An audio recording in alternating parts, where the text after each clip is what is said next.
આંકડાશાસ્ત્રની અંદર part 1 chapter number 4 સામાયિક શ્રેણી બોર્ડની પરીક્ષામાં આ ચેપ્ટર છે 12 ગુણનું. બોર્ડની પરીક્ષામાં આ ચેપ્ટરમાંથી 12 માર્કનું પૂછાય તો પછી આપણે સમજી સામાયિક શ્રેણી એટલે શું. એના પહેલા જોઈ લે કે પેપર સ્ટાઇલમાં 12 ગુણનું કેવી રીતે પૂછાશે. તો સૌપ્રથમ સેક્શન A એની અંદર એક MCQ જેનો 1 ગુણ. પછી સેક્શન B એની અંદર એક ટૂંકો પ્રશ્ન જેનો જવાબ આપણે 1-2 વાક્યમાં આપવાનો થશે, એનો 1 ગુણ. પછી સેક્શન C એમાં એક દાખલો અથવા થિયરી, જે સેક્શન C 20 માર્કનો છે એની અંદર એક દાખલો અથવા એક થિયરીનો પ્રશ્ન હશે, એના 2 ગુણ. 100% સેક્શન C ની અંદર સામાયિક શ્રેણી જે ચેપ્ટર છે એમાંથી 2 માર્કની થિયરીનો ચાન્સ વધુ.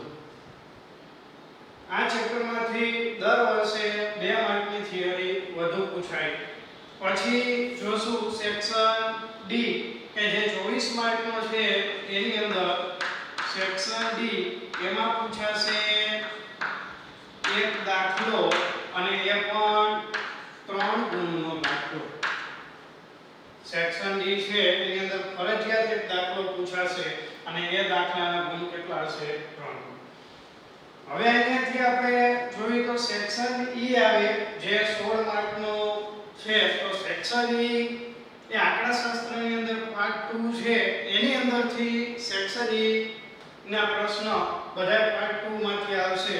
સેક્શન જે D છે એની અંદર પાર્ટ 1 છે એમાં કોઈ પ્રશ્ન પૂછાતો નથી.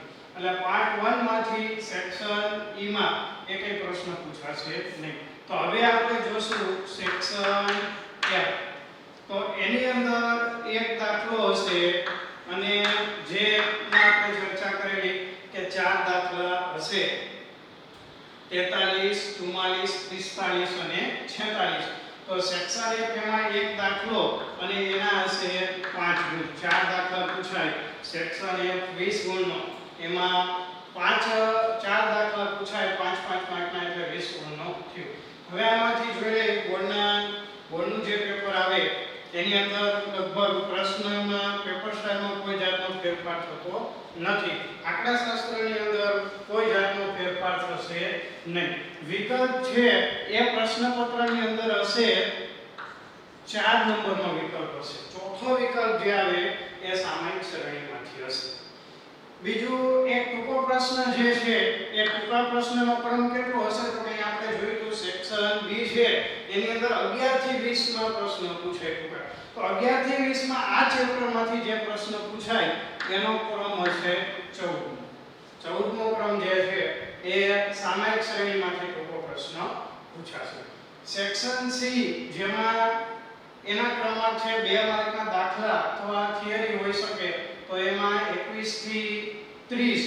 તો એમાં 24 નંબરનો જે પ્રશ્ન હશે એમાં 2 માર્કનો દાખલો હશે અથવા થિયરી ઉપર આમાં વધુ ભાર આપવાનો થશે, કારણ કે થિયરી આમાંથી વધુ પૂછાવાનો ચાન્સ છે. સેક્શન D જે છે એમાં એક દાખલો પૂછાશે, જેમાં 8 દાખલા પૂછાય 3 માર્કના, 31 થી 38. તો એમાં 34મા નંબરનો જે દાખલો છે એ સામાયિક શ્રેણીમાંથી હશે. 34મા ક્રમનો જે દાખલો છે એ સામાયિક શ્રેણીમાંથી હશે. હવે ફરજિયાત આમાં 3 ગુણનો દાખલો હશે. સેક્શન F એમાં 5 ગુણનો દાખલો, પ્રશ્નપત્રમાં છેલ્લો દાખલો 1 થી 46 સુધીના દાખલા આવે, એમાં 46મો દાખલો 5 ગુણનો સામાયિક શ્રેણીમાંથી હશે. તો આપણે આ યુનિટ પેપર સ્ટાઇલ બોર્ડના પેપરમાં સામાયિક શ્રેણી ચેપ્ટર છે એ 12 ગુણનું છે. કેવી રીતે પૂછાય તો કે સેક્શન એ માં એક વિકલ્પ પૂછાય જેનો ક્રમ ચોથો ક્રમ.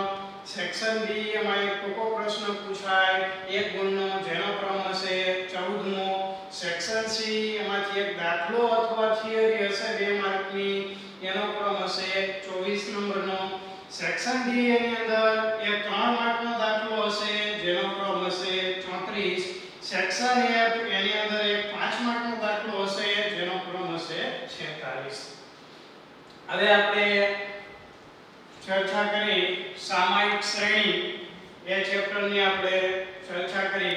આપણે આને ધ્યાનમાં રાખી આખા ચેપ્ટરની સંપૂર્ણ વ્યવસ્થિત રીતે તૈયારી કરવાની છે કે 2 માર્કના દાખલા, થિયરી, 3 ગુણના દાખલા, 5 માર્કના દાખલા આ બધાને ધ્યાનમાં રાખીને આપણે આખું ચેપ્ટર સમજીશું અને વ્યવસ્થિત સરળતાથી ભણશું. સાવ સરળ અને સહેલું ચેપ્ટર. હવે આપણે સામાયિક શ્રેણી જે છે એની ચર્ચા કરશું એ પહેલા એક પ્રશ્ન આપણે લેશું એના આધારિત આપણે એની માહિતી મેળવશું.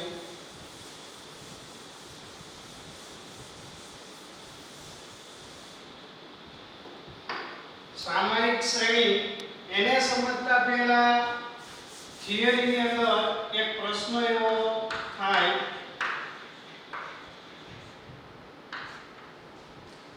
તો આ ટૂંકો પ્રશ્ન પૂછાઈ શકે બોર્ડની પરીક્ષાની અંદર. તો પહેલો પ્રશ્ન આપણે એવો લેશું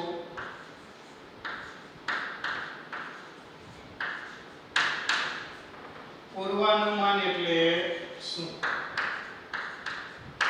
સામાયિક શ્રેણી કોને કહેવાય એને સમજતા પહેલા આપણે પૂર્વાનુમાન કોને કહેવાય એ સમજવું પડે. પૂર્વાનુમાન શું છે એના ઉપર આધાર રાખી આપણે સરળતાથી સામાયિક શ્રેણી કોને કહેવાય એ સરળતાથી આપણે સમજી શકીએ.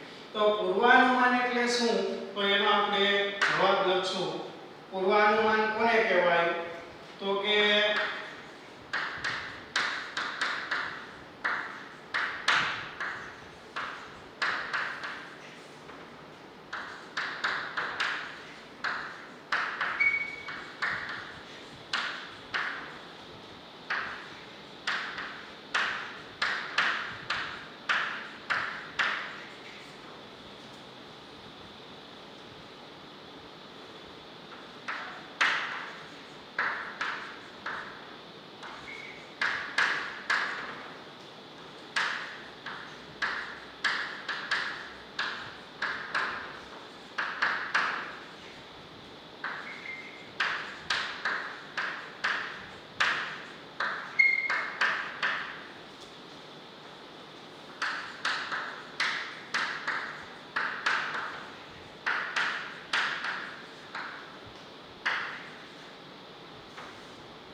સામાયિક શ્રેણી એ સમજતા પહેલા આપણે સમજશું પૂર્વાનુમાન એટલે શું.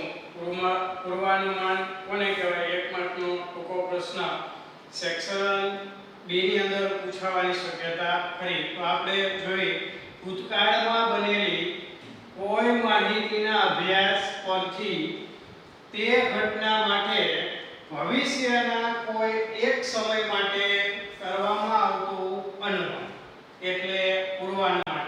તો આપણે એક્ઝામ્પલ દ્વારા સમજી કે પૂર્વાનુમાન એટલે શું. તો એક એક્ઝામ્પલ આપણે લઈએ. દાખલા તરીકે આપણા ભારત દેશની વસ્તી અને દર 10 વર્ષે વસ્તી ગણતરી થાય તો કયા વર્ષમાં કેટલી વસ્તી છે એના આપણે પહેલા એના વિશેની માહિતી મેળવી. વસ્તી વિશે પૂર્વાનુમાન મેળવવું હોય તો કેવી રીતે મેળવાય તો કે ભૂતકાળમાં બનેલી કોઈ માહિતીના અભ્યાસ પરથી.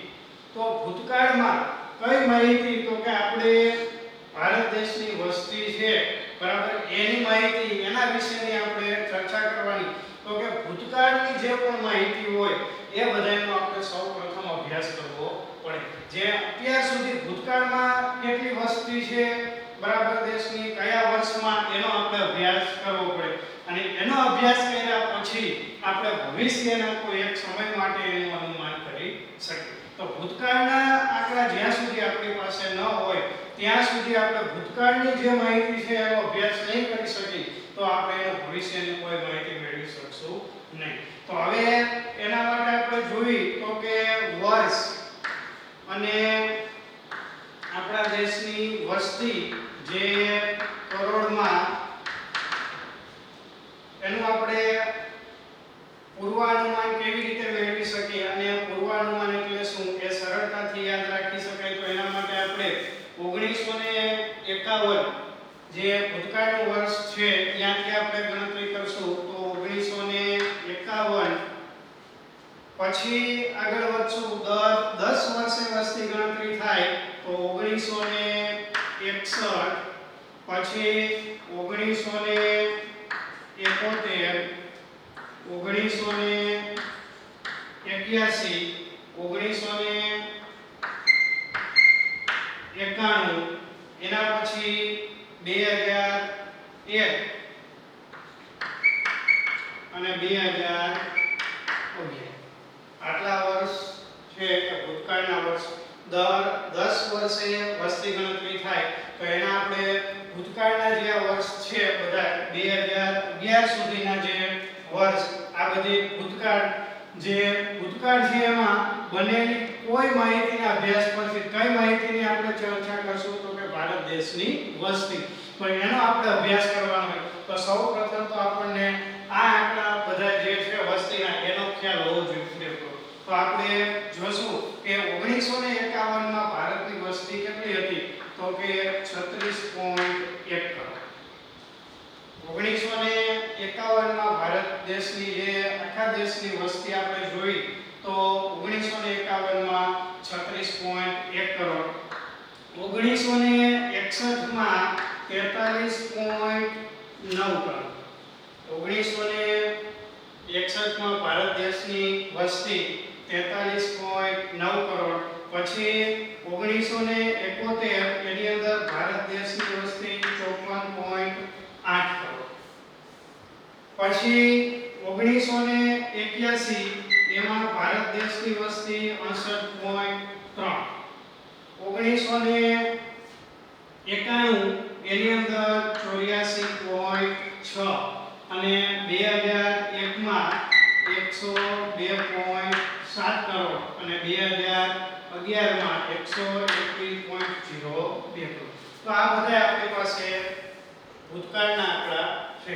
હવે આપણે દાખલા તરીકે વિચારી તો કે 2021 જે હવે ભવિષ્યમાં આવશે 2031 2041 2051 જો આ કોઈ પણ વર્ષનું આપણે અનુમાન કરવું હોય તો આ બધા આંકડા જે છે આપણી પાસે એ બધાય ભવિષ્યના વર્ષ આપેલા છે. તો ભૂતકાળની આપણને બધી માહિતીની ખબર છે એટલે ભૂતકાળમાં બનેલી કોઈ માહિતીના અભ્યાસ પરથી તે ઘટના માટે ભવિષ્યના કોઈ એક સમય માટે મતલબ આ બધા ભૂતકાળના આંકડા આપણને આપેલા છે અને આ બધાય જે વસ્તી ભૂતકાળમાં આપણા દેશની વસ્તી કેટલી હતી એના આંકડા બધા છે એના ઉપરથી ભવિષ્યનું આપણે અનુમાન કરી શકીએ. આમાંથી કોઈ પણ વર્ષની આપણે વસ્તી ગણતરીનું અનુમાન કરવું હોય તો એ આના ઉપરથી મેળવી શકીએ. આમ જોઈએ તો એક એવું કારણ નીકળ્યું એક એવી ચર્ચા થતી લગભગ બધાને ખબર હશે કે 2050 એની અંદર ભારતની વસ્તી એટલે વિશ્વ લેવલે ભારત વસ્તીની દ્રષ્ટિએ પ્રથમ ક્રમ હશે. તો આવું અનુમાન અને આવું શેના ઉપરથી કહી શકાય તો કે વસ્તી ઉપરથી આવું જે આંકડા છે ભૂતકાળના એના ઉપરથી ભવિષ્યનું પૂર્વાનુમાન મેળવી શકાય. તો આ રીતે પૂર્વાનુમાન એટલે શું આ પ્રશ્ન પૂછાય છે. સામાયિક શ્રેણી માટે બહુ મહત્વનો છે સમજવું તો કે ભૂતકાળમાં બનેલી કોઈ માહિતીના અભ્યાસ પરથી તો આ ભૂતકાળના સમયગાળા બધા છે અને માહિતી તો કે આપણે વસ્તીની કરોડમાં જે માહિતી છે એના વિશે તો આ ભૂતકાળના બધા આપણી પાસે આંકડા છે આમાં આપણે સંપૂર્ણ અભ્યાસ કરીએ. પછી તે ઘટના માટે એટલે શેના માટે તો કે ભારતની વસ્તી એના માટે ભવિષ્યના કોઈ એક સમય માટે મતલબ ભવિષ્ય ભવિષ્યના કોઈ પણ 2021 2031 2041 કોઈ પણ ભવિષ્યના કોઈ એક સમય માટે જે અનુમાન લગાવવામાં આવે અંદાજ લગાવવામાં આવે એને કહેવાય પૂર્વાનુમાન.